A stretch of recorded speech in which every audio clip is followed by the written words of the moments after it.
The story starts with Noah waking up in a noble's body one day, which sounds cool until he sees his status screen. It's basically the kind of report card that would make an Asian parent faint. He was born as the 13th prince of the imperial royal family, and the emperor seemed eager to lay eyes on his newest son. After being told that Noah's highest magical affinity was with water, the emperor casually decided to give him his fief Shelby Almeria, and it's a land where many of the Water clan reside, as a first birthday gift.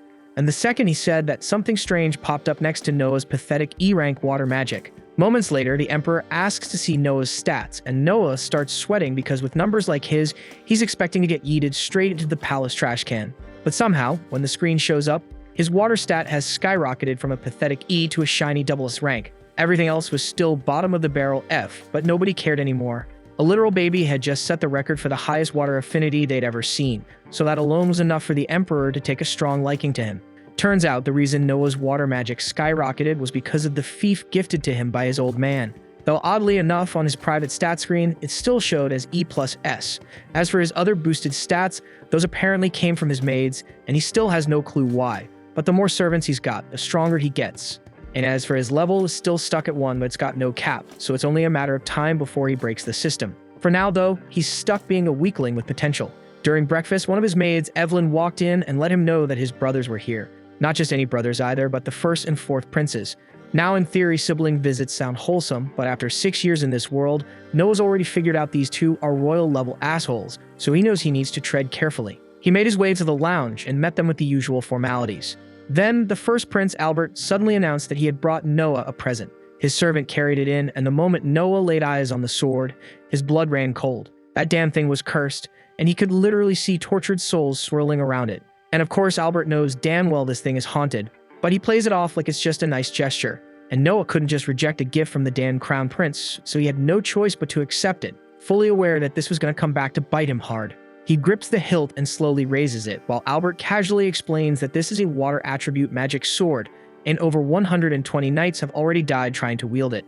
That little fact sends a chill down Noah's spine, and he immediately loosens his grip. But the 4th prince, Henry, chimes in, reassuring him there's nothing to worry about. According to him, everyone who wasn't worthy of the blade dropped dead the second they touched it. So if Noah was going to die, it would have already happened. The only reason he's immune is probably because of his double S-ranked water affinity. And sure, that's kind of comforting, knowing he's not going to die, but Noah's still pissed that Albert basically used him as a lab rat just to test a theory. He can't say that out loud though, so he just keeps his cool and waits for Albert to take his leave so he can finally relax. Later that day, while walking through the corridor with his maid Zoe, Noah notices something's off. Her usual calm expression is gone, and she looks upset. He asks her what's wrong, but Zoe brushes it off, saying she's fine and doesn't want to trouble him with her problems, but Noah isn't buying it, and he firmly orders her to speak up, and she finally gives in. Zoe tells him she needs some time off to handle a family emergency. When he asks what kind, she explains that her hometown was hit by a flood, and her mother's farm got completely wiped out, so now her mom has no way to support herself. Zoe had been looking for ways to earn money quickly and was told her only real option would be working in the red light district. That's what she planned to do during her time off, but Noah cuts that thought off immediately, because there's no way in hell he's letting that happen. He tells her he'll give her mother a job instead, and it just so happens he's been looking to hire a rear gate closer, and since Zoe's vouching for her, she'll earn 10 reen a month. Zoe blinks in disbelief and asks if he's being serious, because 10 reen is way above the usual pay, and she's never even heard of that job before. That's because Noah just made it up on the spot, and it doesn't matter because it's his cash and he'll use it how he damn well pleases. He also tells her he's got a spare house sitting on the outskirts of town so they can stay there rent-free. Zoe's been loyal to him since day one, so there's no way he's letting her throw herself into a life like that over some stupid flood. But speaking of that disaster, there's still one more thing he needs to take care of. He calls his butler Dylan and gives a direct order. Start buying up as much flood-damaged land as he can.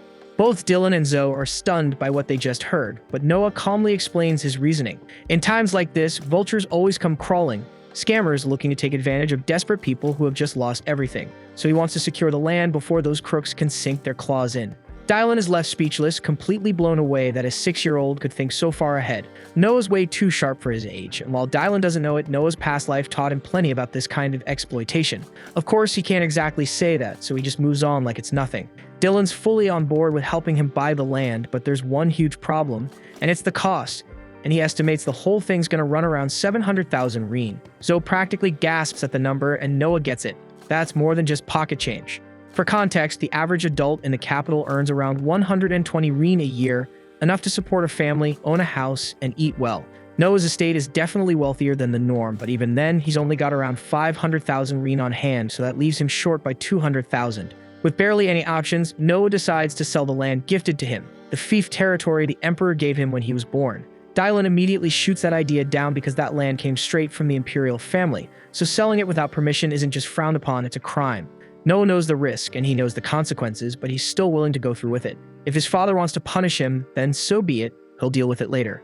The following morning, while Noah and his staff are getting ready to head out to the disaster zone, an unexpected visitor drops by, the fourth prince, Henry. Unlike Albert, who's a walking migraine, Henry is actually decent. Once you spend some time around him, you realize he genuinely cares. He came to check on Noah and to give him a heads up about that cursed sword. Apparently, the damn thing has a will of its own, so even if Noah's immune to the curse, the blade won't behave unless it recognizes him as its master. That info sticks with Noah, and he appreciates Henry for not being a complete tool. And soon after, Noah sets out for the village of Doso. When he arrives, it's worse than he imagined. Calling it flood damage is putting it lightly. The place looks like Poseidon and Kratos threw hands here and forgot to clean up, as entire sections of the village are shredded. And from just looking around, Noah can already tell most people probably lost all their official documents in the chaos. So he turns to Dylan and orders him to head straight to the local government office and gather as many record copies as possible to make the land purchases easier. While Dylan handles the paperwork, Noah decides to hit the streets himself to see firsthand how the survivors are doing. Zoe tries to stop him, reminding him that reconnaissance work isn't exactly a prince's job. But Noah doesn't care and tells her straight up that he's going, whether she likes it or not. She can either tag along or sit tight in the carriage till he gets back. Left with no choice, Zoe reluctantly follows, and as they survey the village, the situation turns out to be every bit as grim as it looked. The entire crop yield is gone, completely wiped out, which means no food, no income, and zero chance of making it through the year without help. Then a bell rings out through the village and all the townsfolk start gathering around what used to be the town square. Zoe figures it must be time for food distribution, as the Empire usually sends relief funds to disaster-hit areas like this. Noah's glad to see that at least some parts of the system are working the way they're supposed to, so he makes his way over to join the crowd for a meal, but the second he takes a bite, all that goodwill evaporates. The food is so bad, he's convinced even Indian street food would taste gourmet compared to this disaster. The broth is a watery, bitter mess, and he's pretty sure the veggies in it are half-rotten. One of the villagers overhears Noah's grumbling and, not knowing who he is, assumes he's just another victim of the flood. The man tells him the food always tastes this bad, and even when they complain, nothing ever changes. The cooks don't give a damn about hygiene or food safety. They just slap whatever they have into a pot and call it a day. Just then, a loud announcement cuts through the chatter, and inspection is underway. Noah asks Zoe what's going on, and she explains that the local government official, Lord Garrel, is here to check the food quality.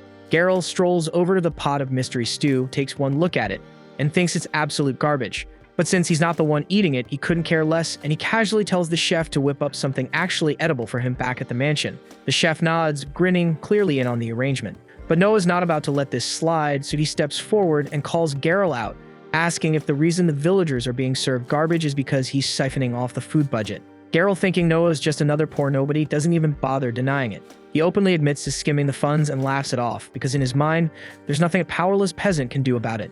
Listening to this arrogant bastard brag about stealing from flood victims makes Noah's blood boil. The fury hits him so hard that the cursed sword in the carriage begins to stir in response.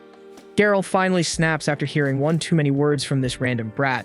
He draws his sword, fully intending to shut Noah up permanently. But before he can swing, the Leviathan's sword bursts from its case and flies straight to Noah's side. Fueled by his unshakable will and sense of justice, the sword recognizes him as its rightful wielder. And now that it's chosen him, Noah doesn't hesitate. With a single clean strike, he cuts Garrel's head clean off for the crimes of stealing relief funds and threatening a royal prince. Not long after, Lord Rowan, Garrel's superior, arrives on the scene. Some guards rush up and try to convince him to arrest Noah for executing Garrel. But the moment Rowan lays eyes on him, he immediately recognizes who he's dealing with. He kneels without hesitation to show respect to the 13th prince. Noah tells him they need to have a serious conversation about what's been happening here, though the message is clear. Rowan is in hot water for letting Garrel run wild this long. Garrel's punishment is already done, but the rest of the rats who helped him steal are still around, and Noah expects Rowan to clean house. And for now, he gives one final order. Make sure the people get a proper meal. Later that day, after Noah wraps up the purchase of the entire village, word of what happened reaches Albert. He's genuinely surprised that Noah managed to wield the Leviathan's sword without any backlash. But instead of being worried, he smirks. His little brother might have passed this test, but Albert clearly has more plans waiting for him down the line. At the same time, Noah is summoned for a meeting with his father. He walks in ready to be scolded for selling off imperial land just to buy a flooded village. But to his surprise, the emperor thanks him instead. If Noah hadn't stepped in, the suffering in that village would have been far worse. It's clear to him now that Noah's no ordinary prince, he's capable, so he asks him to keep using that strength for the good of the empire, and Noah cheerfully accepts the request without hesitation. The following morning, Noah makes his way to a quiet little diner tucked away on Raid Street, hoping to catch a glimpse of a street singer who's built a bit of a reputation around town. Stepping inside, he picks an empty seat and settles in without drawing attention, his eyes casually scanning the place. Just then, a girl with cotton candy pink hair steps up and starts singing for the diners. As her voice carries through the room, Noah instantly recognizes her as he's heard talk about her before, and her name is Alice. As he listens closely, he figures her voice isn't bad at all. But even without being a music expert, he can tell her technique is still pretty rough. She's got talent, sure, but there's a long road ahead. Still, one thing's crystal clear. She's giving it her all. Every note she hits, every line she sings, she pours her heart into it. She's not doing this just for fun. She's trying to grow, trying to survive on what little she has. Out of nowhere, the vibe in the diner shifts completely when three rough-looking men burst through the doors. They start shouting and instantly pull all attention their way. The moment they spot Alice, they begin yelling at her, demanding to know why she's wasting time singing instead of finding a real way to pay off her parents' debt. At their words, Alice shrinks back, clearly terrified as the men close in on her. Her voice shakes as she tells them she doesn't have the money yet, but she swears she's doing everything she can. She just doesn't have anything to give. The guys exchange dark smirks and start tossing around disgusting suggestions about how else a girl like her might pay up. Disgusted murmurs fill the room, but nobody steps forward. Everyone watches, frozen and powerless. Just when things are about to cross the line, Noah suddenly rises from his seat. He walks over, calm and composed, and reminds them that imperial law strictly forbids forcing a child to repay a parent's debt. The men snort and brush him off, assuming he's just some pampered rich kid who doesn't know how the world works.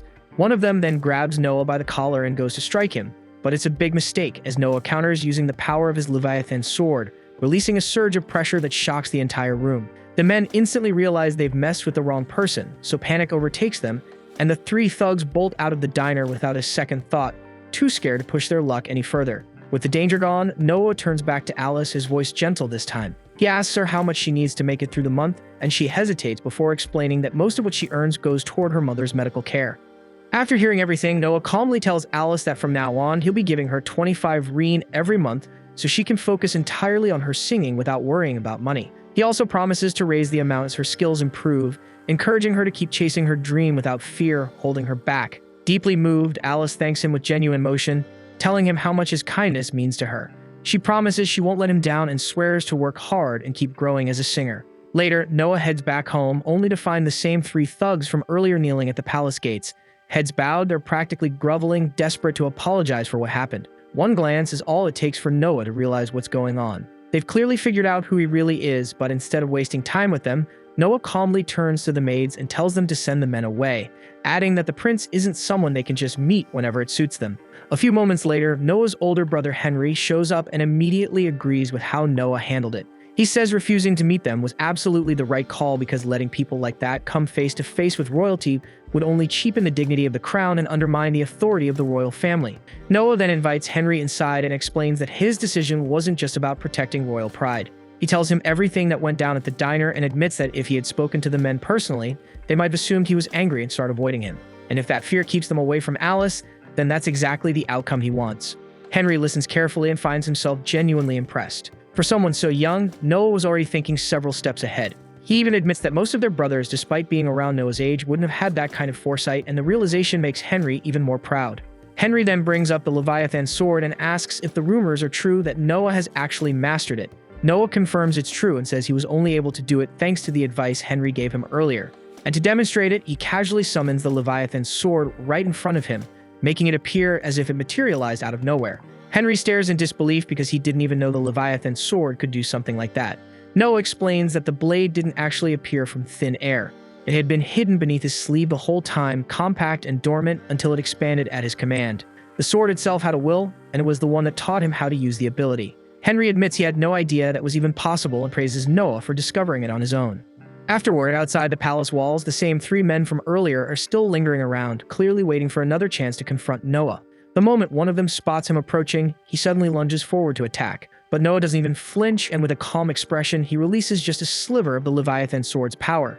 The shift in pressure is instant, and the man recoils in pure terror and immediately starts begging for forgiveness. Watching the entire scene unfold, Henry turns to Noah puzzled and asks what he just did, and Noah casually replies that he simply used a bit of the sword's aura to intimidate them. That same evening, Noah receives an invitation to attend a royal ball, and as he steps into the grand hall, all eyes turn to him, and the moment he enters, the room erupts into applause. Standing beside him, a nobleman named Radok notices the object strapped to Noah's waist and points it out. Noah confirms it's exactly what it looks like, the Leviathan sword, personally gifted to him by the crown prince. The moment those words leave his mouth, the entire hall falls into stunned silence, followed by a collective gasp. Everyone there recognizes the Leviathan as one of the kingdom's greatest relics, a weapon so powerful that even seasoned warriors fear it due to how uncontrollable it's rumored to be. One skeptical guest speaks up, suggesting the sword must be a fake, maybe just a ceremonial replica. Without saying a word, Noah releases a faint ripple of its power into the air. The effect is immediate, and a heavy pressure crashes down on the room, forcing several guests to shrink back in fear. The moment Noah pulls the energy back in, the room falls into a stunned silence once again, and no one questions it after that. It's clear the weapon is real, and even more shocking, Noah has complete control over it. For the rest of the night, nobles begin lining up one after another, each hoping to make a good impression. They greet him with careful words and respectful gestures, each one calling it an honor just to stand in his presence. Noah listens to every introduction with composed grace, replying politely to each guest. Eventually, the next pair in line steps forward, Byron Allen, head of the powerful Allen Company, and his daughter Cindy. Noah studies them closely as they approach, and after watching for just a moment, he picks up on something unusual. He realizes right away that Cindy isn't Byron's biological daughter. She's adopted. More than that, it becomes obvious to him that Cindy was once a slave. The clue lies in her eyes. That careful, guarded look, always scanning the room, quietly bracing herself. It's a look Noah knows well, the look of someone who's lived in chains and never stopped watching their backs. Byron is left speechless that Noah managed to figure all that out just by looking at her. Stunned, he drops to one knee and admits everything. He explains that Cindy was originally a slave he purchased, but after seeing how sharp and quick-witted she was, he made the choice to adopt her as his daughter. Hearing that puts a genuine smile on Noah's face. He always enjoyed stories where someone's life took a turn for the better. Moved, Noah invites both Byron and Cindy to visit his estate sometime soon, saying he'd love to hear more about Cindy's past in detail. Byron bows respectfully and agrees, saying it would be his honor. After exchanging farewells, the two politely excuse themselves from the party. The following day, Noah's strolling casually through town when he unexpectedly bumps into his brother Oscar, who also happens to be the kingdom's 8th prince.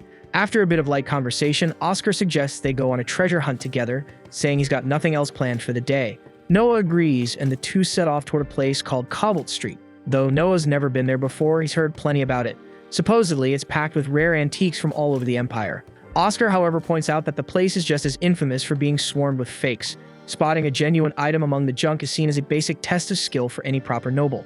They end up spending hours browsing through shops and stands, but nothing really stands out. Eventually, Oscar sighs and suggests they give up and head home. Just then, Noah's eyes land on an old book tucked away in a dusty corner. Something about it pulls him in, so he decides to buy it. Oscar leans in for a closer look and suddenly freezes. His eyes widen as he realizes what Noah's holding: the grimoire of Andrea, the legendary mage.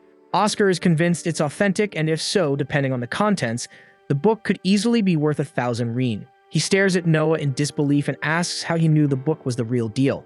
But truth be told, Noah had no clue. The only reason he bought it was because the second his fingers touched the cover, he got a plus added to his win stat, and that odd reaction was enough to make him think the book was worth something.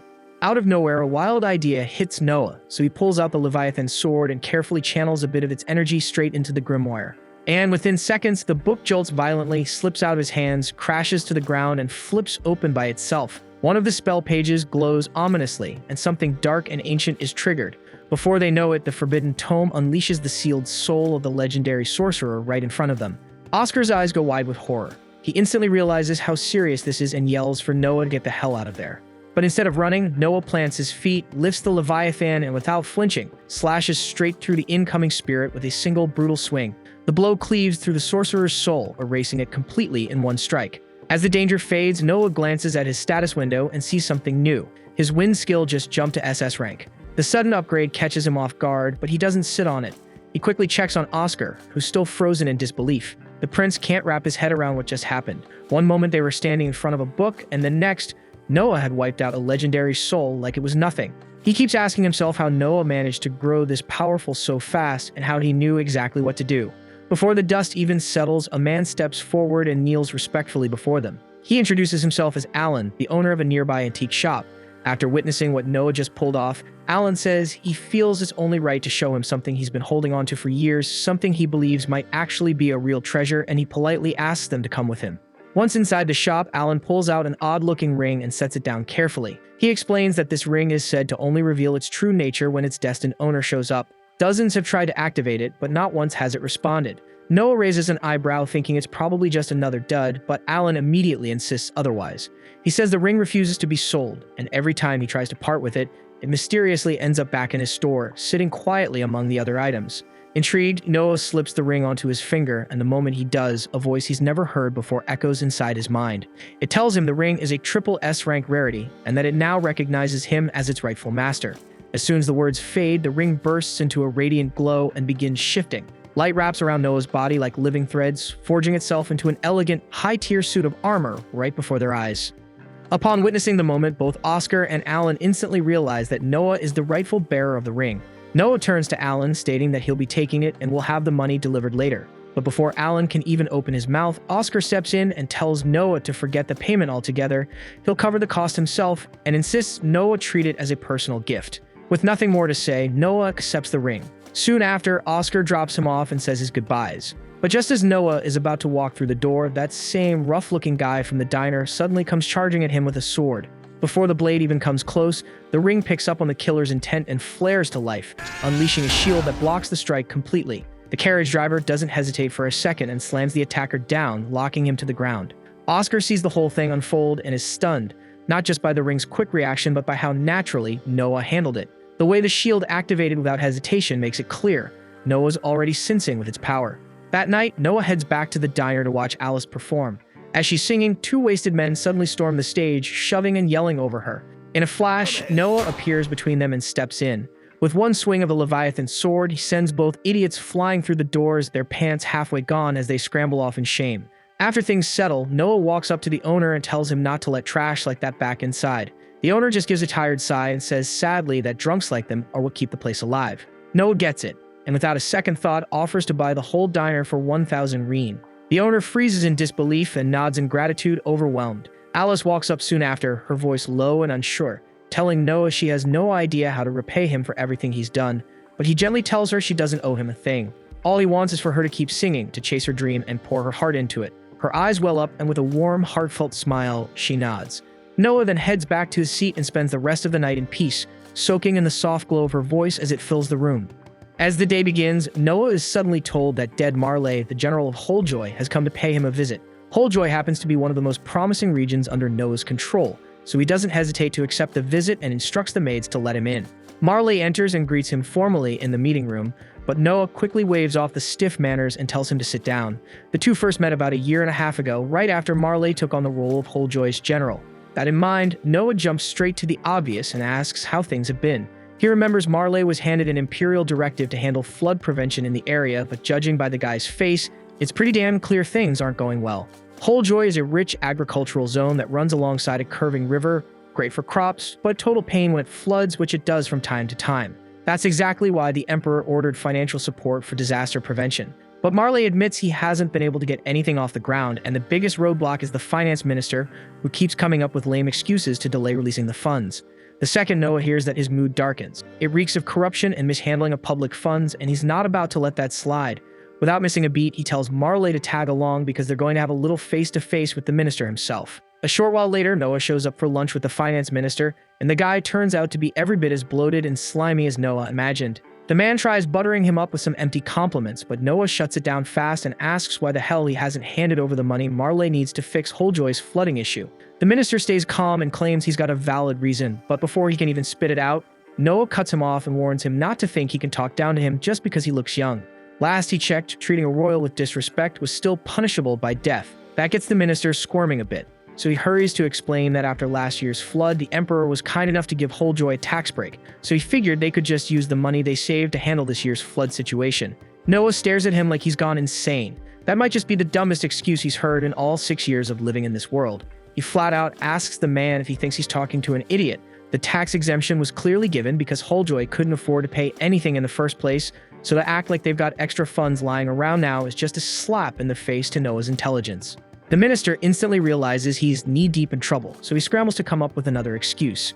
Then he blurts out that the reason he can't release the flood funds is because he needs them for the emperor. He clearly thinks dropping the emperor's name will shut Noah up for good, and his excuse is that the emperor is getting old and wants to build a royal villa for him to relax in. That's the final straw for Noah, so he stares the man down and tells him he's just committed a serious crime. Not only did he dare to call the emperor an old man, but he also used the emperor's name to justify embezzlement, and worst of all, his excuse boiled down to, sure, that territory's underwater, but we've got to build a fancy house. It's the dumbest thing Noah's ever heard. The minister instantly drops to his knees and starts begging for forgiveness, knowing full well he screwed up beyond saving.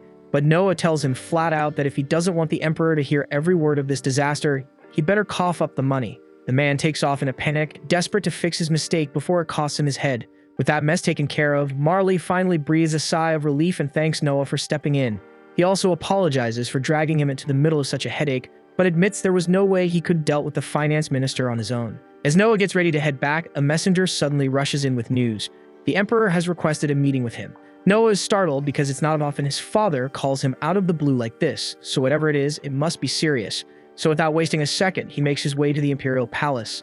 Once he arrives, Noah greets his father, but the emperor tells him there's no need for all the formality. First things first, he congratulates Noah on how well he handled the finance minister. Noah's a little stunned that the emperor already knows about something that happened barely moments ago, but then he's reminded, knowledge is power, and when you're the emperor, your information network is second to none. Noah humbly accepts the praise, but says he only did what he believed was right.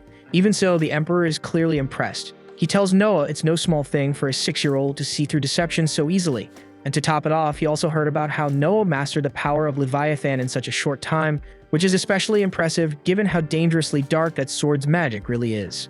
Noah knows exactly how dangerous Leviathan really is because if he hadn't intervened back at the party, that sword would have wiped out every last person there without hesitation. But even with all that insane power, Noah still hasn't properly learned how to wield a blade. That's why the emperor decided to assign him a personal instructor. Not just anyone either, this is Damien Noble, the empire's undefeated champion and the greatest swordsman alive. The emperor wants Noah to absorb everything he can from him, and Noah agrees to the arrangement. But before any formal training begins, Damien suggests they have a little friendly duel first.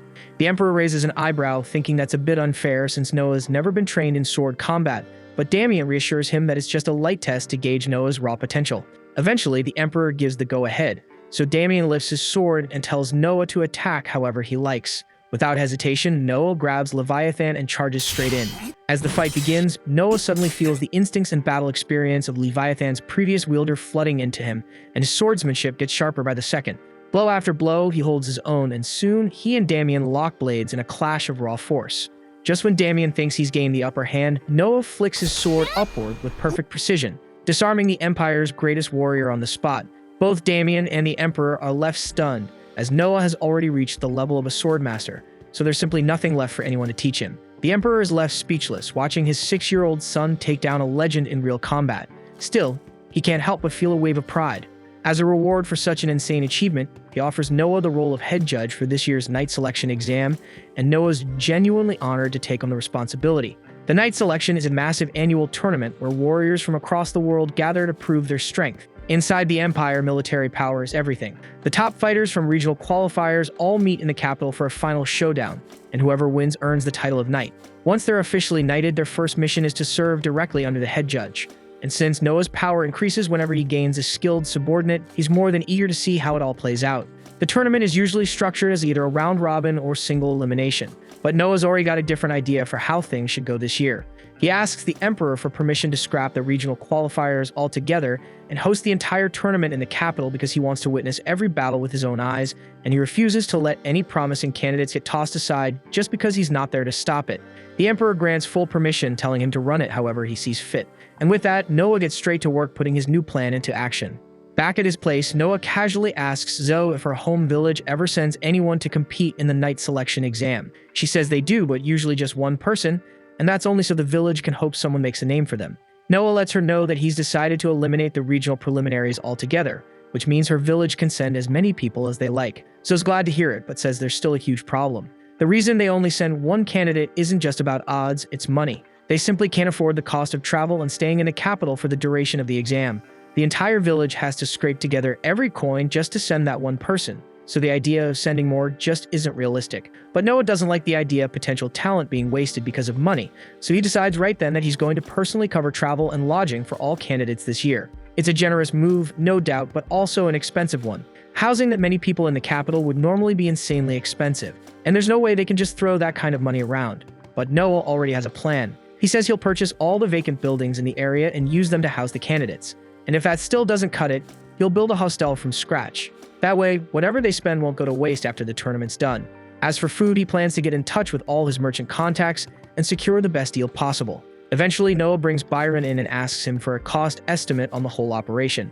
But when Byron gives him a number, Noah immediately gets stunned because the price is way too low. There's no shot Byron would make any profit like that. But Byron brushes it off, saying it's fine, he just wants to support the prince.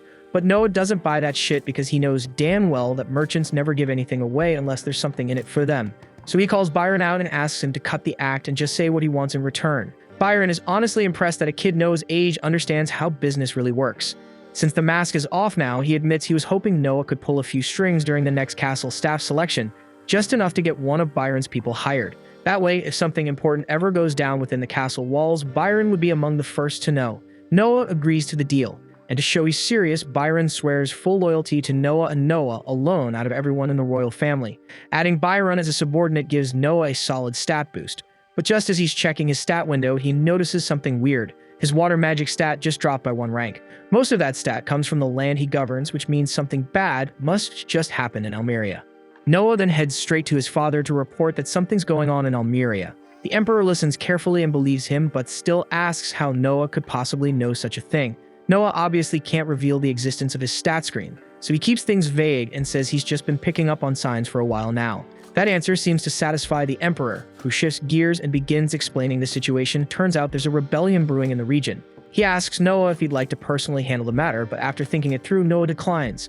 Most nobles would jump at the chance to earn glory through battle, but he tells his father that Henry is the better choice, since he's got far more experience dealing with this kind of mess.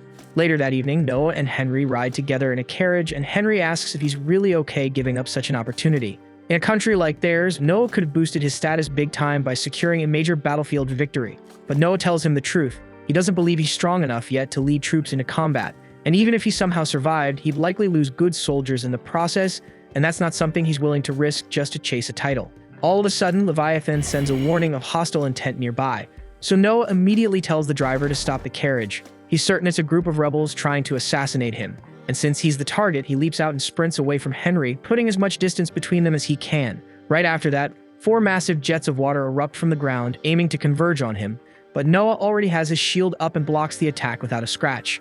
The rebels then rush in to finish the job, but they're completely out of their depth. Noah takes them down one by one in mere seconds, his technique too polished, his speed too fast. Henry watches the whole thing unfold and is honestly stunned by how easily Noah handled them. The only downside is that they didn't manage to interrogate anyone.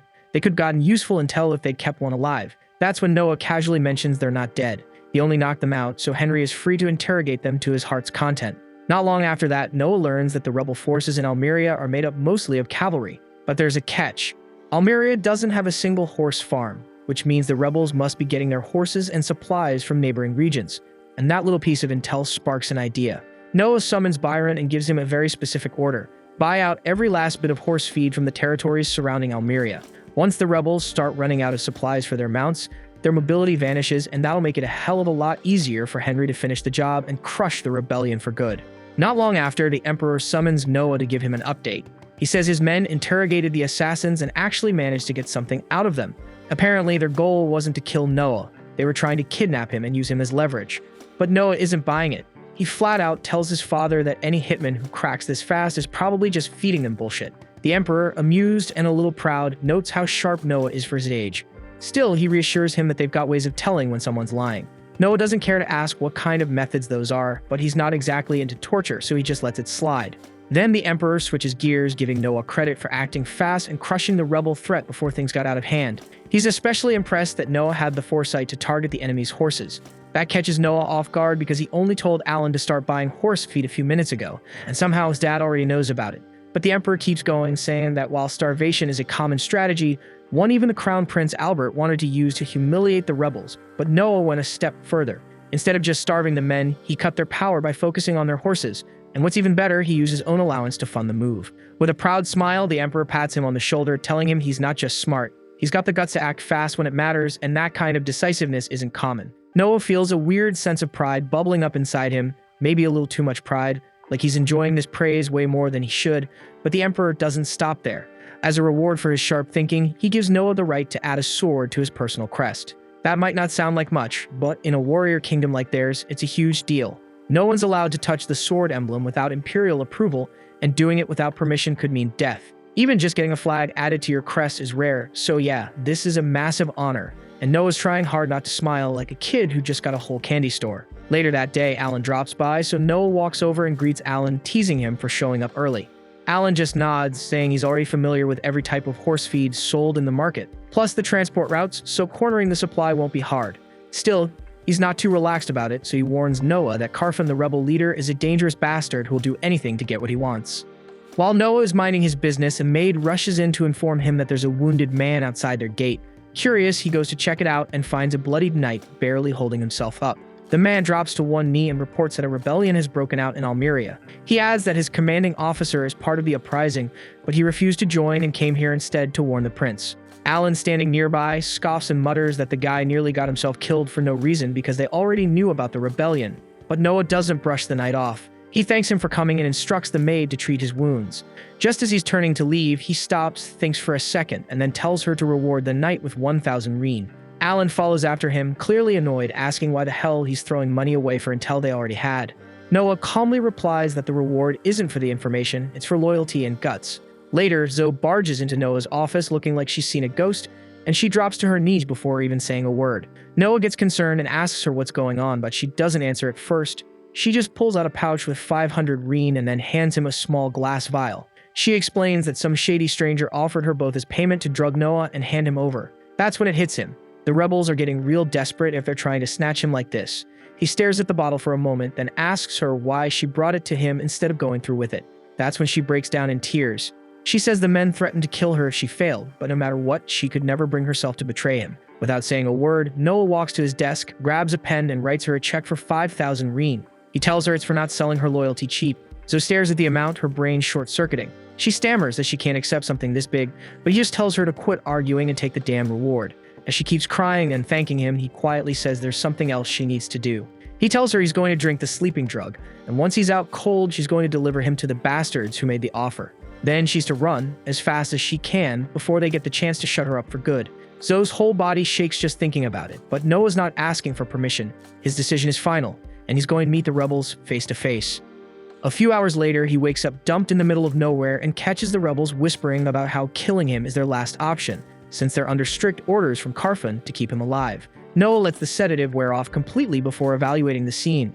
His wrists and ankles are tightly bound, but these clowns clearly never played a real game of search and destroy because they missed the damn Leviathan hidden snug in his ear. He pulls it out, returns it to full size, and summons a water blade through his enchanted ring to slice the ropes clean. With that out of the way, he taps into the sword's memory to review what went down. He watches himself slumped unconscious in his office while Zoe bolts out the door and the rebels swoop in around him. They didn't even bother chasing her, as their orders were extract Noah fast, then he was hauled into a wide-open carriage and driven off. Now, fully caught up, Noah shifts his focus to the rebels chilling around a campfire. Their leader starts yelling about whoever screwed up the rope job, right before Noah drops in with Leviathan ready. The bandits laugh, thinking he's just some pampered noble without his big brother this time. One charges in to smack him down and drag him back, but the fool doesn't even get a step in before Noah flashes forward and slices clean through every artery in his neck. The man drops dead on the spot, and now the rest start to panic. Noah mutters that he was hoping to interrogate someone, but it's useless when a whole squad's made up of morons who still think Henry took out the assassins. The rebels raise their weapons, but Noah quickly wipes them out without breaking a sweat. Then he notices Zoe approaching with a squad of knights and asks what the hell she's doing here. She says she got worried and came to rescue him, but turns out she didn't need to lift a finger. Noah motions for the knight captain to step forward and take the rebels into custody. As they start rounding them up, one of the rebels drops a strange dagger and a knight moves in to grab it, but Noah immediately yells at him to stop. Everyone freezes as Noah steps toward the blade, sensing a heavy wave of cursed energy radiating from it, something only he can pick up thanks to his link with Leviathan. He vaguely recalls overhearing the rebels mention a cursed dagger they were saving as a last resort. As he stands before it, he feels the deep malice of whoever laid the curse, and for just a second, he catches a glimpse of the bastard's face. Noah instantly realizes that the face he saw belongs to the leader of the rebels and decides to handle it himself. He speaks to Leviathan, asking if it can help him pull this off, since something like this should be ridiculously easy for a legendary water element sword.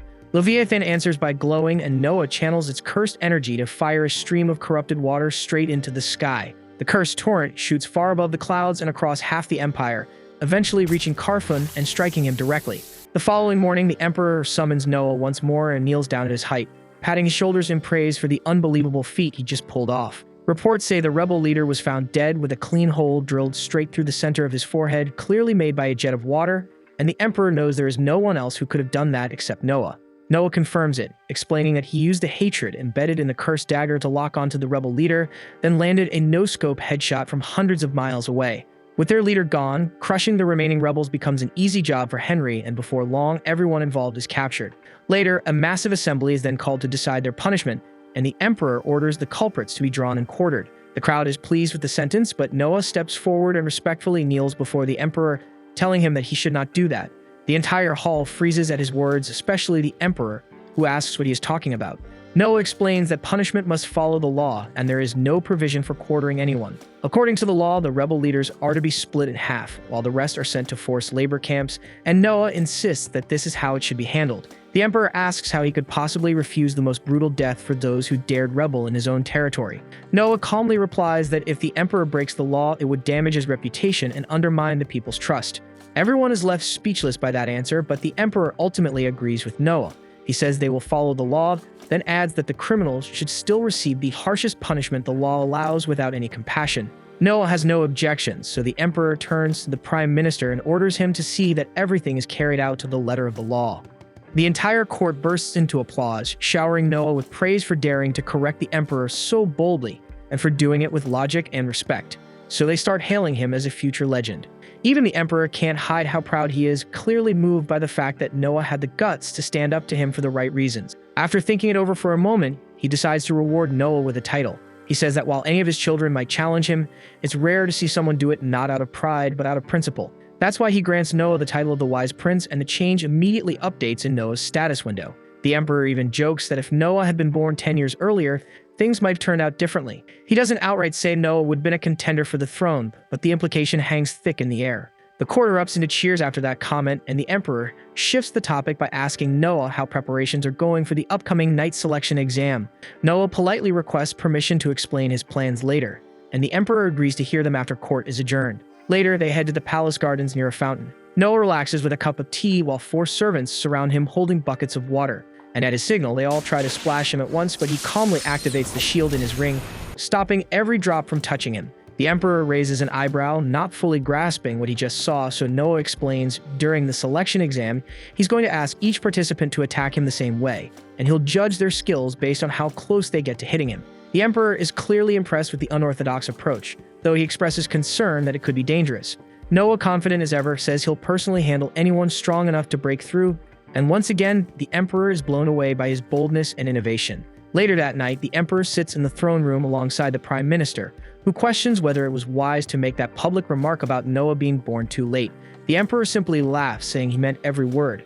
Noah is something else entirely. Still, there's a flicker of unease in his eyes as he mentions Leviathan. Its true power is still sealed, and that's no small thing. He quietly gives an order to bring out a special treasure, murmuring that Leviathan's full strength is never meant to be unleashed, but maybe Noah is the one who can handle it.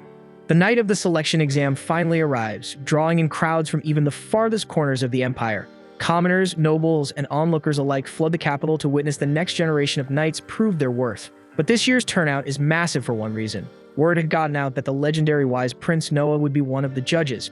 With that kind of name attached, everyone wanted a front row seat. Noah, unfazed by the excitement, sits calmly on stage, sipping tea like it's just another day. He's already decided to use his enchanted defense ring to gauge the candidates, and right on cue, one of them boldly charges at him without warning.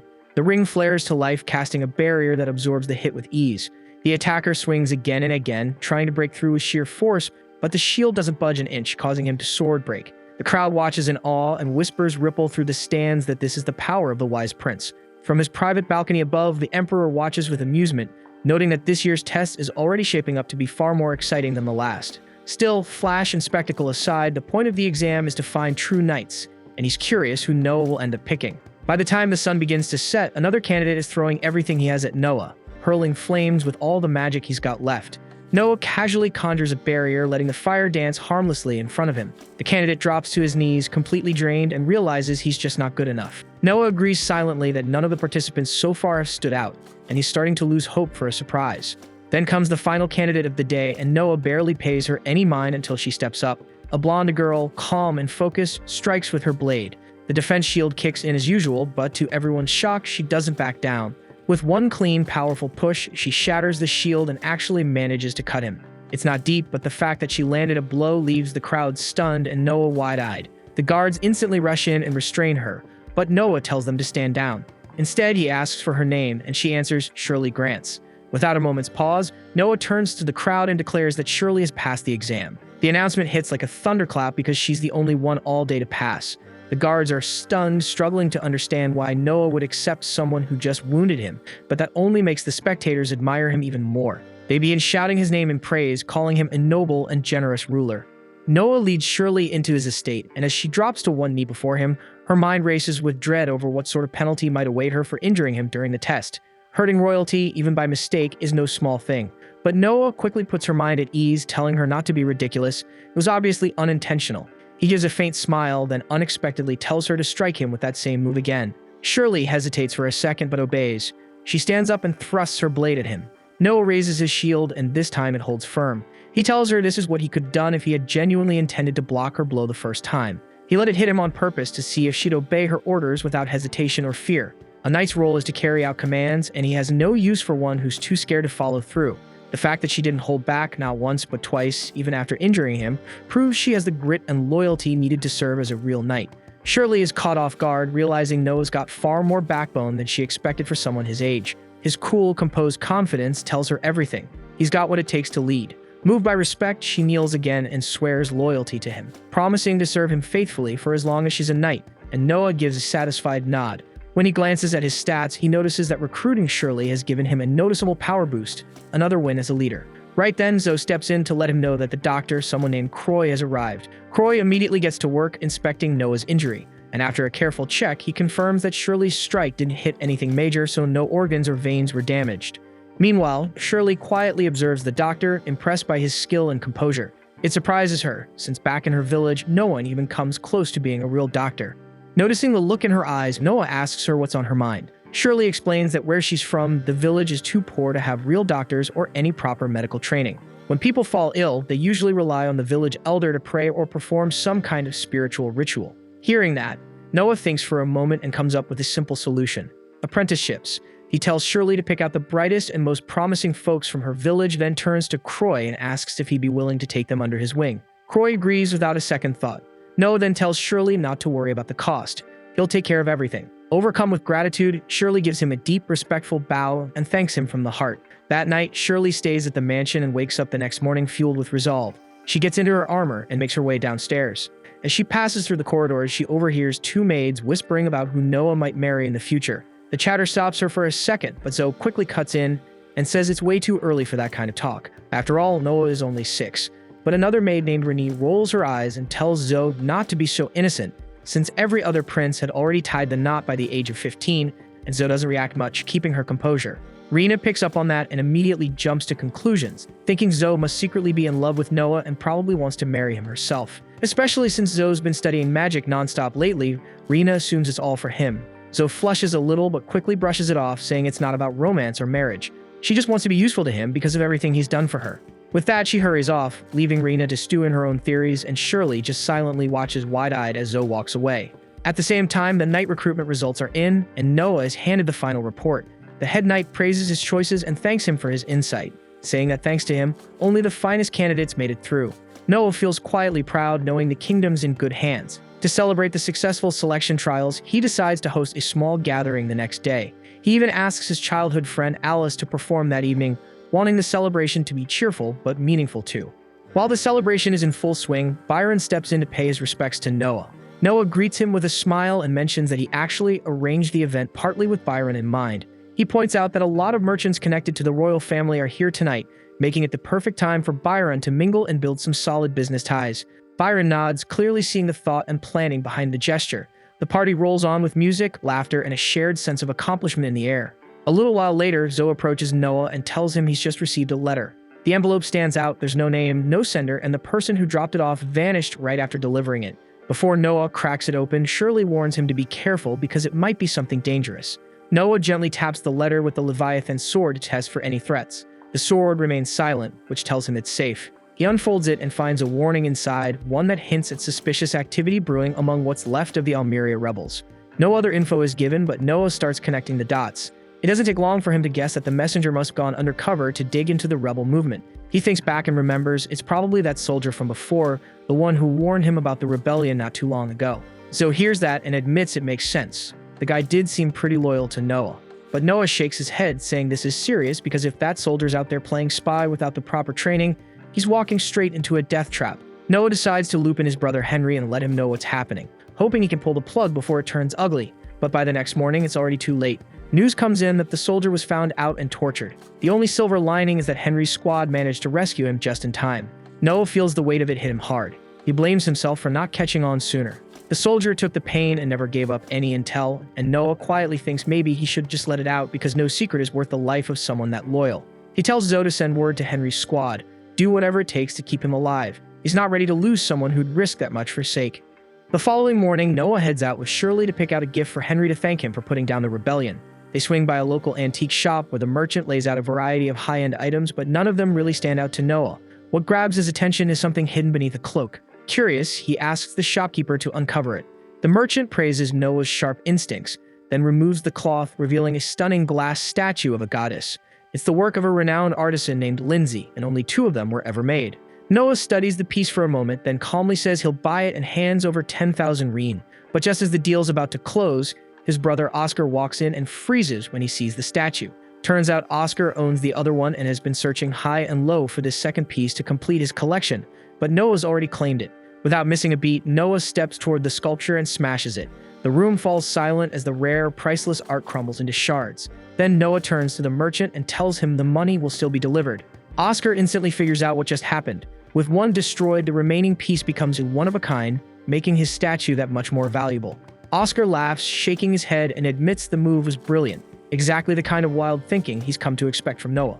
Outside the shop, Noah notices Shirley looking thoughtful and asks what's on her mind. She admits the plan was genius, but she didn't expect him to wreck something so rare. Noah responds that the statue wasn't the real prize, it was just glass, but what truly matters are people, those who give everything they've got, who stay loyal even when it's hard, and that's the kind of treasure he values. Shirley's heart swells with pride. She now understands that Noah isn't just a leader, he's the kind of person legends talk about, and without hesitation, she swears to follow him for the rest of her life. Noah simply says he plans to keep collecting treasures like her. 6 years fly by, and Noah's grown tall and confident, and now 12 years old. As he gets ready to set out on another journey, the royal staff and maids gather to see him off, watching with admiration as their young master moves forward toward his next chapter. A few days after turning 12, Noah sits alone at the breakfast table while Zoe quietly serves him. His focus, though, drifts toward the new maid Gigi, who's standing by the window, completely distracted. He casually asks if something's bugging her. Gigi, still staring outside, says the line of people bringing his birthday presents hasn't slowed down even after 3 days. Noah gets why she looks so baffled, and Zoe chimes in, mentioning that last year the gifts kept coming for an entire week. Gigi's jaw nearly hits the floor hearing that, but Noah explains it's not just about taking gifts and moving on. Every single one has to be documented with the sender and content listed, definitely not something you finish in an afternoon. But thankfully he has Evelyn, one of his most reliable maids, handling it all, which lets him stay out of the mess. Once breakfast is done, Noah heads over to the Ministry of Military Affairs. The Emperor himself had tasked him with some work there. He arrives at the minister's office, occupied by none other than the 4th Prince Henry. The prince greets him alongside a knight, then cuts straight to business. An imperial order has landed on their desk. They're to send a military force, led by Knight Captain Rice, crush a rebellion flaring up in the Empire's southern territory. The rebels, mostly barbaric forces, are overconfident and brutal, and the plan is to hit them hard with overwhelming force. Still, before executing the plan, Henry wants to hear Noah's thoughts. The plan sounds solid to Noah, and he turns his attention to Rice. The knight is Henry's direct subordinate and someone who's proven himself many times on the battlefield. Noah says he trusts Rice with the mission, but before giving the final nod, he asks him just one thing: how many troops he's actually taking with him. The moment the question lands, Rice starts sweating bullets and struggles to come up with an answer. That sets Henry off, and he immediately demands an explanation. Rice collapses to his knees, begging for forgiveness. Noah quickly steps in to cool things down and tells Henry not to blow it out of proportion and explains what's really going on. See, war funding from the imperial court depends on the number of soldiers a general claims to lead. Some generals pad the list with merchants, workers, or random helpers just to inflate the numbers and pocket the extra cash. Rice tries to apologize again, but Henry's still fuming at him for pulling that greedy stunt. Before things get out of hand, Noah steps in and tells them to relax. He explains to Rice that if he wants to recruit extra help for the army and skim a bit off the top for himself, technically he's allowed to do that. Hearing this, Henry suddenly realizes that padding their ranks with civilians could make the army look bigger than it actually is, enough to freak out the enemy. He actually gives Noah props for exposing the scam and still finding a way it could work to their advantage. But Noah shuts that idea down fast and reminds them that the Emperor demanded a flawless win this time, and pulling tricks like that isn't worth the risk. He turns to Rice and bluntly asks how many non-soldiers he slipped onto the list. Nervously, Rice admits to registering around 2,000 of them. Noah immediately orders him to recruit 2,000 actual fighters to balance it out with no excuses. Rice, looking cornered, just nods and accepts. Noah then scribbles a note addressed to the Ministry of Finance and hands it over. That letter would get Rice full funding as if all 2,000 were legit soldiers, and he's free to pocket every coin of it. The guy is stunned, not sure why he's being rewarded for pulling shady moves, but Noah, calm and cold, tells him that in exchange for the bonus, he expects a flawless victory with no screw-ups. Henry is honestly impressed. He watches how Noah turns even dirty schemes into fuel for discipline and motivation. On their way back, he asks if Noah's ever stepped into an actual battlefield. Noah shakes his head and glances at his stats. They're still stuck at level 1. In the Empire, royal children rarely make it past their teens. Most don't die from illness, despite what the records say. They're taken out by rival nobles chasing more power. That's why young royals are treated like precious resources, never sent to the front unless the Emperor himself gives the order. Henry reminds him he's already 12 and should taste real combat. Noah just shrugs and says he'll charge into battle the moment the Emperor calls. Henry chuckles and says it won't be too hard for him, not when he's got a legendary magic sword in hand. Right then, Henry's carriage jerks to a stop as a girl darts out in front of it, screaming for someone or anyone to help her. A second later, a group of kids spills out from the shadows behind her, chased by a pack of scumbags ready to haul them off to Little St. James Island. They grab the girls and start dragging them away until Noah steps forward and calmly tells them to knock it off. The thugs, clueless about who they're messing with, sneer and tell Noah to go cry to his mommy and drink some milk like a good little boy. Noah couldn't care less about their lame-ass taunts. Instead, he coldly demands to see their registry number since smuggling slaves without a license is straight up illegal in the Empire. The moment they get questioned, they lash out, but Noah's done playing. He summons Leviathan and in a blink, slices through them with brutal precision, leaving them out cold but breathing. The crowd watches in stunned silence, clearly impressed even if they don't quite recognize him. Noah walks toward the shaken kids about to reassure them, when some crusty old bastard limps out from the darkness and greets him with a slimy smile. The geezer proudly admits he's the brains behind the whole trafficking mess and smugly warns Noah to back off, claiming he's got the protection of the first Prince Gilbert. That's when Noah realizes this slezzy fossil must be a major partner in this operation, someone bold enough to flaunt royal connections. Now he's stuck figuring out how to deal with this without making it worse. The old creep tells Noah to hand over the girls and pretend none of this ever happened, but Noah isn't having any of that bullshit. He turns to Henry and asks if he knows the guy. Henry immediately shoots it down, saying he's never seen his ugly mug in his life. Noah shrugs and says same here. But just as the old man opens his mouth to explain, Noah shuts him up with a burst of Leviathan's cursed energy, knocking him flat. Then he raises his voice and mocks the guy, saying even nobodies now pretend to work for the first prince. He tells the crowd that while simple folks might fall for this trick, he and his brother sure as hell won't. Someone in the crowd finally recognizes him as the wise prince, and just like that, the public buys every word. Noah orders the soldiers to drag the thugs to Gilbert's place and tell him they were tossing his name around like fools. After that, he decides to take the rescued kids back home where they'll be safe. Henry, still a little stunned, admits he's impressed by how Noah handled things. He explains that if those guys really were tied to Gilbert, killing them would create a mess. But standing by while kids got trafficked would have been even worse. So Noah spun it smart, called them fakes, and threw the whole mess back at Gilbert, who will probably make sure they disappear. Later that evening, while Noah and Henry are having dinner, the butler steps in with urgent news.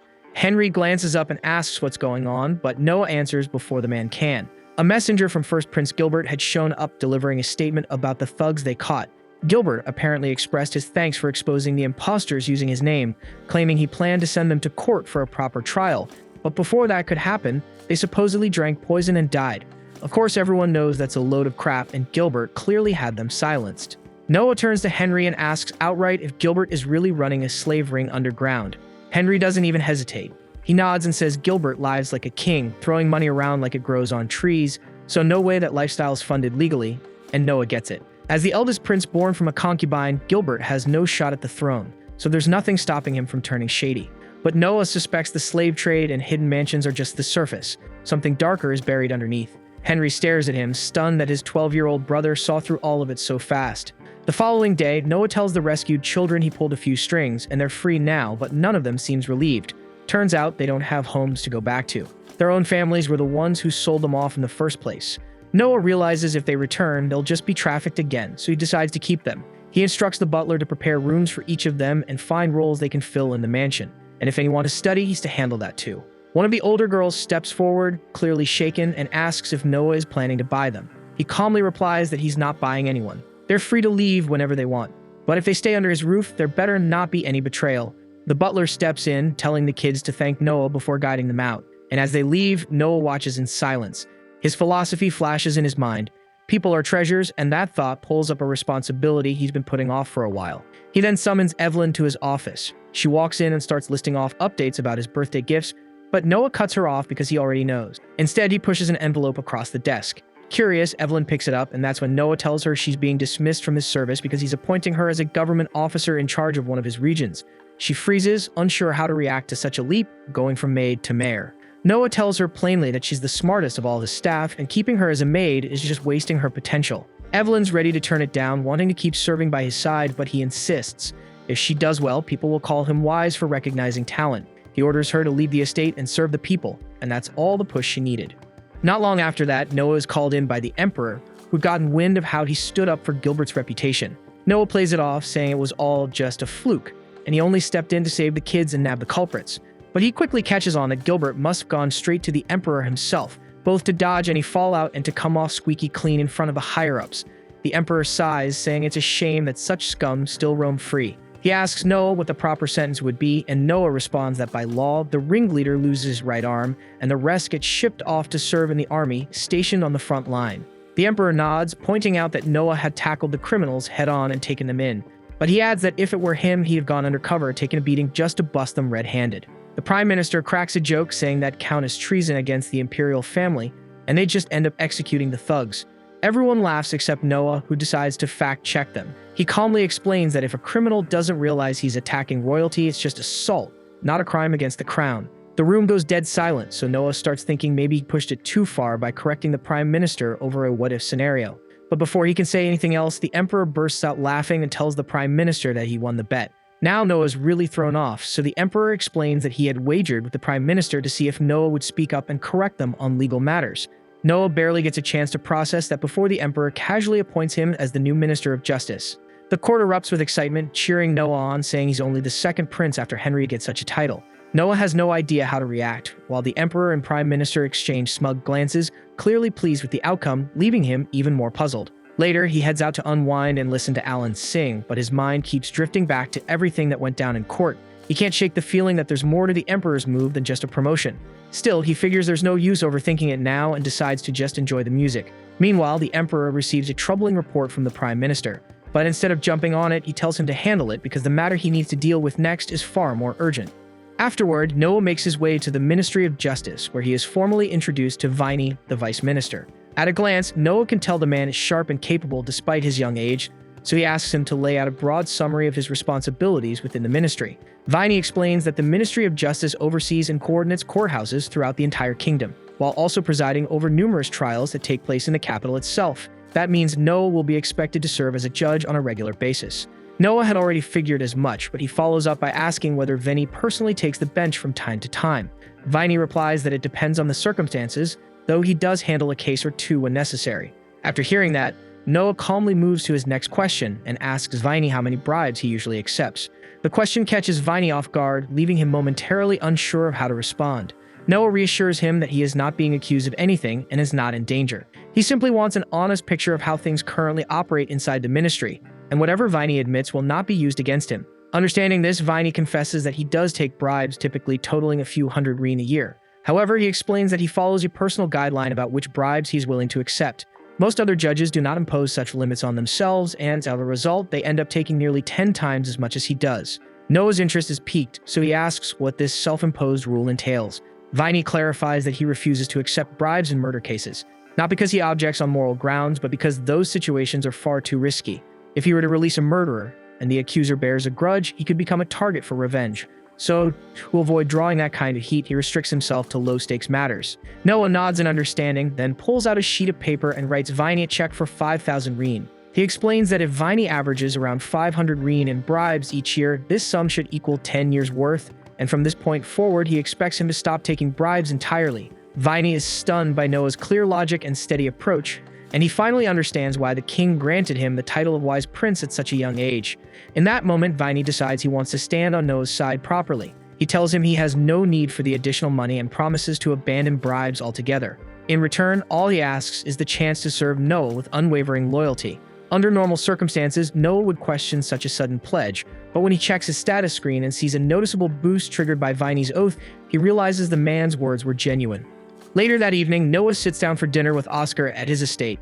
Oscar notices the guarded look in Noah's eyes and quickly reassures him that the evening is nothing more than a celebration in honor of his appointment as Minister of Justice. After all, aside from Henry, Noah is only the second prince to ever hold a ministerial post. Noah thanks him for the hospitality, yet he cannot shake the uneasy feeling lingering in the back of his mind. In Henry's case, the position was a clear reward for crushing the rebellion. Noah, on the other hand, has not achieved anything monumental that would obviously justify such a promotion, which makes him suspect the emperor may be setting a larger plan in motion. He turns toward Oscar and asks whether he remembers the story of the empire's near downfall. According to history, the crisis stemmed from the old succession law stating that only the first prince could inherit the throne. On the surface, that seems straightforward, but in practice it bred complacency. The other princes, aware they would never shoulder the burden of ruling, spent their lives indulging themselves without restraint. Predictably, that neglect weakened the empire and nearly drove it to ruin. To prevent history from repeating itself, the rule was revised. From then on, each prince would be assigned a thief at birth, and the one who demonstrated the greatest merit and competence would ultimately be chosen as crown prince. The implication dawns on Oscar almost immediately. He rises from his seat and bluntly asks whether the emperor is considering naming Noah the next crown prince. Noah admits he cannot say for certain, yet the possibility is hard to ignore. Moments later, one of Oscar's attendants rushes in with fresh news. The emperor intends to appoint Oscar as head of the Ministry of Finance the following morning. That announcement effectively validates Noah's suspicion. The emperor appears to be positioning potential successors, quietly preparing to replace Albert as crown prince. Elsewhere in the kingdom, the royal knights conduct a covert raid, dismantling a faction accused of conspiring against the emperor. Later that night, the emperor is briefed on the outcome. Under questioning, the conspirators revealed that their objective was to pressure the emperor into abdicating so that Crown Prince Albert could ascend the throne. The scheme bears Albert's fingerprints, even if indirectly. After 3 decades as crown prince with no sign of his father stepping down, his impatience is understandable on a human level. Still, orchestrating an insurrection is a grave offense. Unfortunately, there is no concrete proof tying Albert directly to the plot, making formal punishment nearly impossible. The other participants, however, will not be spared. Their fate has already been sealed, and execution awaits them. The following morning, with Noah now presiding over the Ministry of Justice, the matter is placed directly in his hands, and he is tasked with determining the appropriate sentence. The case itself is not complicated. Every individual involved was apprehended in the act of conspiring to depose the emperor. While no solid proof directly ties Albert to the scheme, the connection is hard to ignore. The conspirators were all drawn from Albert's closest circle, making his ignorance highly unlikely. Viney asks Noah how he intends to proceed. Under imperial law, members of the royal family are rarely subjected to real consequences for their offenses. There is, however, one notable exception: insurrection, and in such cases, the penalty is death, regardless of status. Royal blood offers no protection. Even claiming a lack of direct participation does not guarantee safety.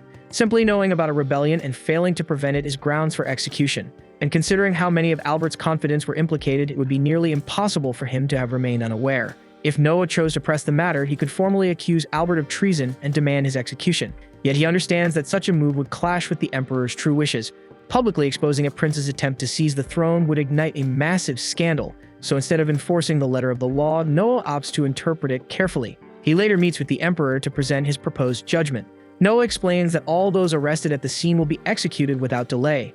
The emperor's silence regarding Albert makes his stance obvious. He has no desire to see his son punished. However, leaving Albert's associates alive poses a risk. If even one of them were to implicate him openly, containing the fallout would become nearly impossible. Swift executions eliminate that threat before it can surface. The The Emperor is visibly impressed that Noah discerned his unspoken intentions so accurately. As a token of approval, he grants Noah an expanded budget and remarks that he expects great things from him moving forward. After concluding the meeting, Noah heads back to his residence. As he nears the front gates, he notices two of his guards sprawled across the ground, gravely injured. The scene immediately signals that something is wrong. He rushes to assess the situation, only to find that one guard has already succumbed to his wounds. The other, barely conscious, manages to warn him that the attackers responsible are still somewhere inside the estate. Noah rushes in without hesitation to take control of the chaos, and as he sprints down the corridors, he passes several of his soldiers sprawled across the floor, wounded and barely conscious.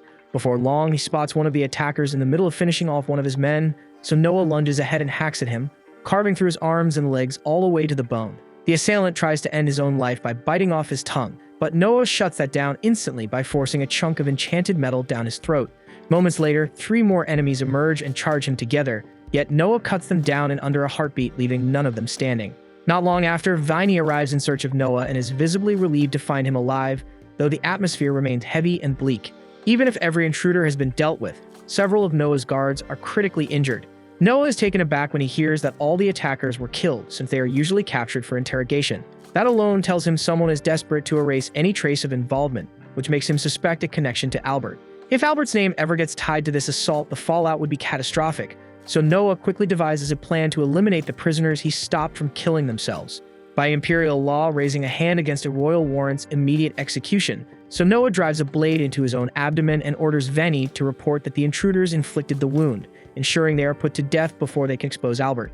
A short while later, as Noah's injury is being treated, Viney informs him that the executions were carried out exactly as commanded. Noah exhales in relief, knowing that if word of Albert's attempted assassination ever surfaced, it would permanently tarnish the royal family's honor. Afterward, Noah is summoned to stand before the Emperor and recount the incident. The Emperor makes it clear that there is no chance a handful of ordinary infiltrators could have truly wounded Noah, so he understands that Noah must have harmed himself to justify their execution. He recognizes the motive and even feels a measure of pride that Noah was willing to injure himself to shield the family's reputation. He invites Noah to walk with him, and once they step into the palace garden, he remarks that rulers of great stature often see their legacy stained in their later years. By that, he means that if he were ever dethroned, whoever seized power would surely spread rumors that he had become senile with age and no longer fit to govern the empire.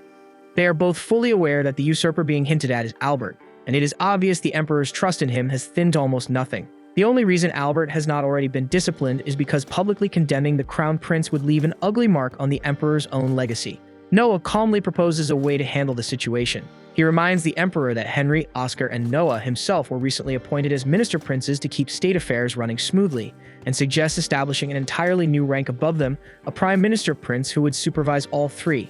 Then without hesitation, he recommends Albert for the role. The Emperor rejects the suggestion the moment he hears it, refusing outright to place that much authority in Albert's hands. He turns as if to end the conversation, but Noah stops him and points out that it is not strange for Albert to be restless after waiting 3 decades for the throne. Granting him a title with visible authority, even if largely symbolic, might be enough to soothe that impatience. The Emperor sees the logic in Noah's reasoning, yet he worries that if Albert is given oversight of the minister princes, he could block critical matters from ever reaching the throne. That risk is real, but Noah has already prepared for it. He proposes adding a condition stating that if all 3 minister princes unanimously agree that an issue is urgent, they may bypass Albert entirely and report directly to the Emperor. The Emperor finds this arrangement appealing, as it effectively strips Albert of meaningful control while still giving him the illusion of influence, which should curb any reckless retaliation. Deeply appreciative of Noah's foresight, the Emperor insists on rewarding him properly. Coin alone would not suffice, so he invites Noah to accompany him to the Imperial Vault. Inside, the Emperor grants Noah permission to select any treasure he desires. With Leviathan's guidance, Noah surveys the collection carefully before choosing an unusual box that draws his attention. Yet the instant he lifts the lid, a surge of blazing fire bursts outward and engulfs him completely. Noah quickly figures out that the relic carries a will of its own, the same way Leviathan does, and once that clicks, he already knows how to handle it. He calls on Leviathan and drives straight through the blazing aura in a single strike, forcing the relic to submit. And the moment he claims authority over it, the fire swirling around him dies down, leaving a ring resting in his palm. Now that Luthier belongs to Noah, his fire magic parameters jump noticeably. The Emperor is stunned by how effortlessly he subdued it, though deep down he knows he should not be surprised when it comes to Noah. He offers to set up a few targets if Noah wants to try it out, but Noah declines, saying he has a better idea in mind. He leads the Emperor into an open stretch of forest, and when everything is set, he triggers Luthier. But instead of firing at a distant mark, Noah directs the flames straight at himself. The Emperor panics for a brief moment, yet Noah calmly reassures him there is nothing to worry about, explaining he only wants to measure Luthier's power against Leviathan. Just as he predicted, Leviathan edges it out slightly, allowing him to restrain the fire without trouble. On top of that, he limits the artifact's effective range to guarantee the Emperor remains unharmed. Gaining that level of command over an artifact he obtained mere minutes earlier borders on absurd, but by now the Emperor has learned to expect the impossible from Noah. He officially grants Luthier to him and asks that he wield it for the good of the Empire. Not long after, Noah stands before the Emperor again, this time in his capacity as Minister of Justice, tasked with ruling on a delicate internal matter. The Emperor's brother Graham has a nephew who is frankly a spoiled little brat, and while he has always governed his territory with a heavy hand, this time he crossed a line by murdering an innocent citizen without justification, which constitutes a grave offense. Graham has stepped forward to shoulder the blame and even proposed paying a massive penalty. But Noah informs the Emperor that accepting such a payment would be unlawful, since Graham himself committed no wrongdoing. Under imperial law, just as a children cannot be punished for a parent's sins, a parent likewise cannot answer for the crimes committed by their children. The Emperor nods in agreement with Noah, certain that Graham understands the situation as well, but is most likely attempting to smooth things over by throwing money at the problem. The amount offered was 30,000 rein, roughly 250 times the average annual income, making it an undeniably massive sum. Still, Noah firmly states that by law they cannot accept a fine from someone who has committed no offense. Hearing that, the Emperor half-jokingly wonders whether they should amend the law to permit voluntary fine payments, especially since the imperial treasury could genuinely benefit from the extra funds. Noah sees the logic behind it, but he believes creating such a law would set a dangerous precedent, convincing people that any wrongdoing could simply be erased with enough money, which would make maintaining order far more difficult. He admits the treasury is in serious need of financial support, yet insists they must pursue a more honorable and respectable method to secure those funds. The Emperor concedes that Noah is absolutely right, and he is so impressed by his judgment that he immediately grants him the honorary position of Premier Advisor. Grateful for the recognition, Noah suddenly comes up with a clever solution to strengthen the Empire's finances. He proposes that the Emperor offer honorary titles to anyone willing to contribute 1,000 rein to the treasury. After all, receiving a title directly from the Emperor would be an irresistible opportunity for many, and when individuals accumulate more wealth than they can reasonably spend, they often begin chasing prestige instead, meaning there would likely be plenty of eager contributors. Finding the idea brilliant, the Emperor promptly instructs his Prime Minister to summon Oscar, the Minister of Finance, so the plan can be put into action without delay. Upon hearing this, Noah chooses to excuse himself for the day, not wanting to intrude upon Oscar's jurisdiction. However, as he steps outside, he notices a small crowd gathered around the hole he had created earlier. At that moment, a man named Shizu approaches him and explains that the onlookers are simply fascinated, unable to comprehend how the ground had melted in such a strange manner. Apparently, one curious individual even slipped and fell into it while trying to investigate, which Noah cannot help but find slightly amusing. He then hands Shizu a pouch of coins, instructing him to cover all medical expenses for the unfortunate person since the incident was ultimately his responsibility. Shizu gratefully thanks Noah, remarking that he remains as generous as ever.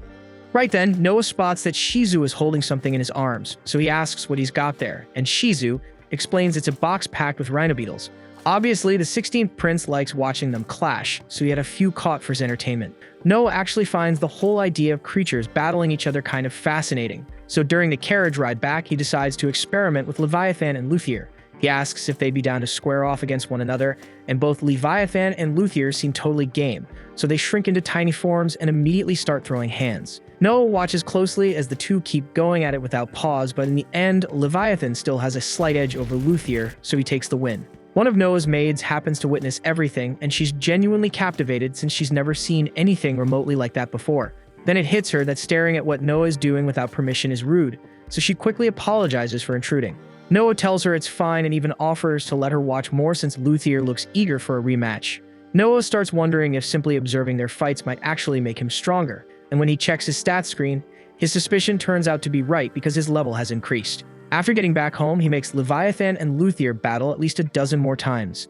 Up to that point, Leviathan wins every single round, but with each fight, Luthier's skill sharpens little by little until he finally manages to overpower Leviathan. After that last showdown, not only does Noah's level rise again, but Luthier's rank also climbs slightly, which proves that Noah's artifacts can grow stronger by clashing with each other, and he earns experience from the whole process.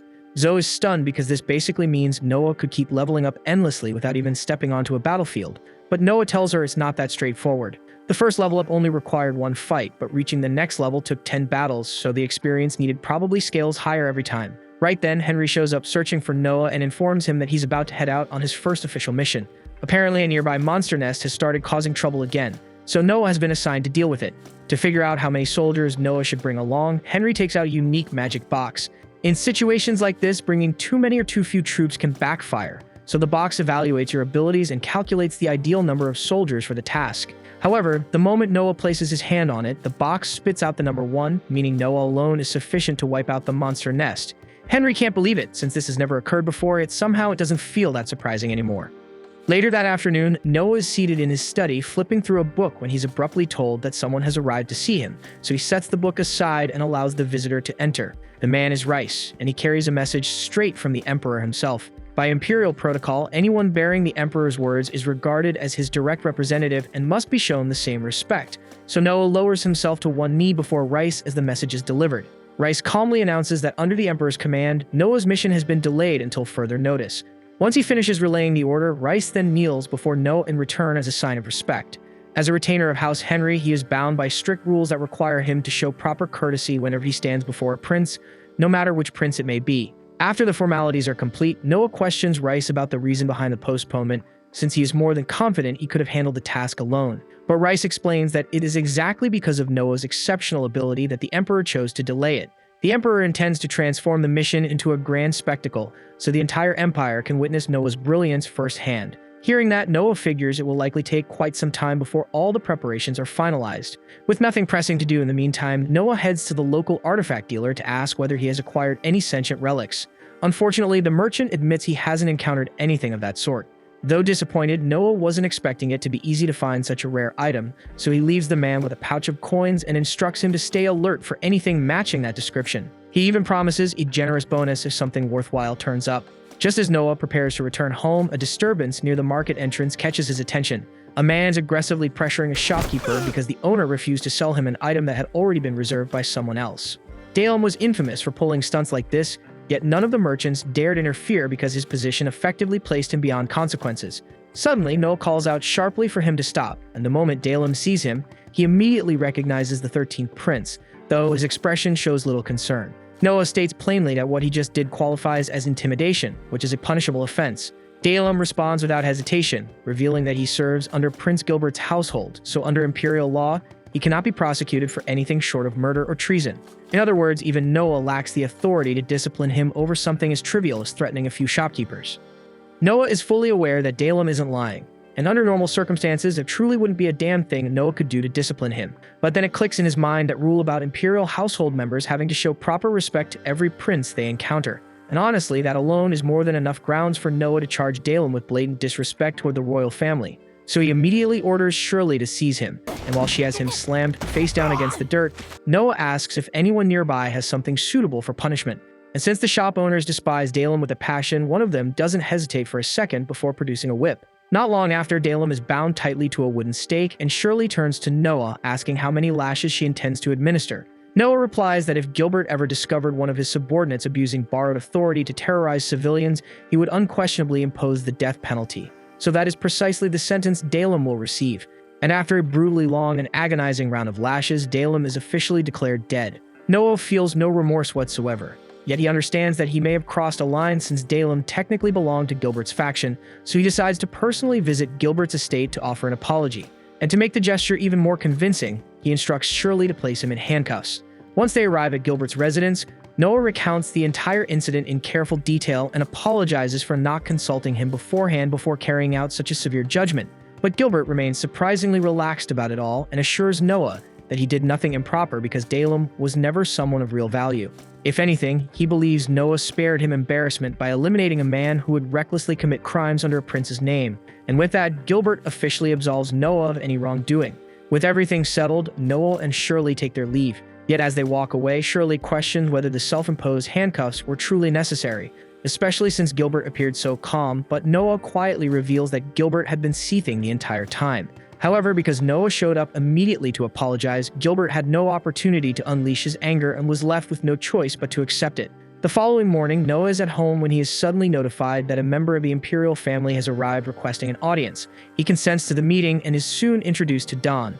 Don explains that he has heard numerous stories about Noah's extraordinary abilities and expresses his desire to serve under him. Noah agrees to take him in, though he senses something slightly suspicious about Don's demeanor, so he orders Dallin to conduct a comprehensive investigation into his background. This was the end of episode 8. Subscribe to not miss the next episode.